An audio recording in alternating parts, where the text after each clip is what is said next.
$13,000 day trading oil. Let's see. So I made $13,000 in one day day trading oil last week. Oil. Oh, she says oil. I say it like 2 syllables. Oil. She says it nicer.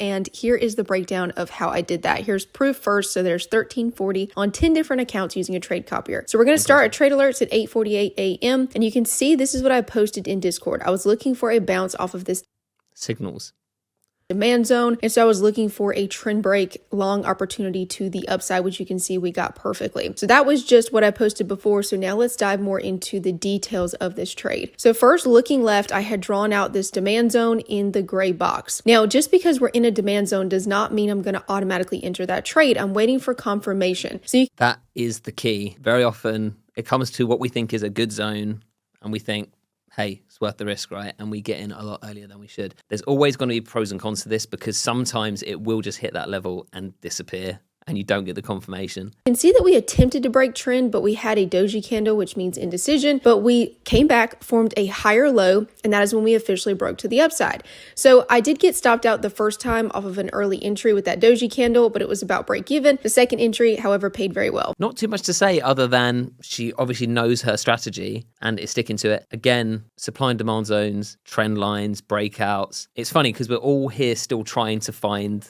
the secret sauce, right? The holy grail. And you see people every day just using support and resistance trend lines and being consistent, applying that strategy. This is just proof, right? That is that trade going to work every time? No, that's the point, right? It's supposed to work X number of times, but those number of times that it works, that's what gives you the profit. So she's obviously calculated all this stuff and this one worked. If another one didn't work, you take the one after that, right? And in the long run, you make profit. So this was a great trade as far as the dollar amount. You can look at that $13,000 day trading oil. But as far as the actual setup, it's nothing exceptional, right? It's just doing the same thing consistently all the time, waiting for the setup, waiting for the confirmations, getting in the trade. This one played out. Fantastic.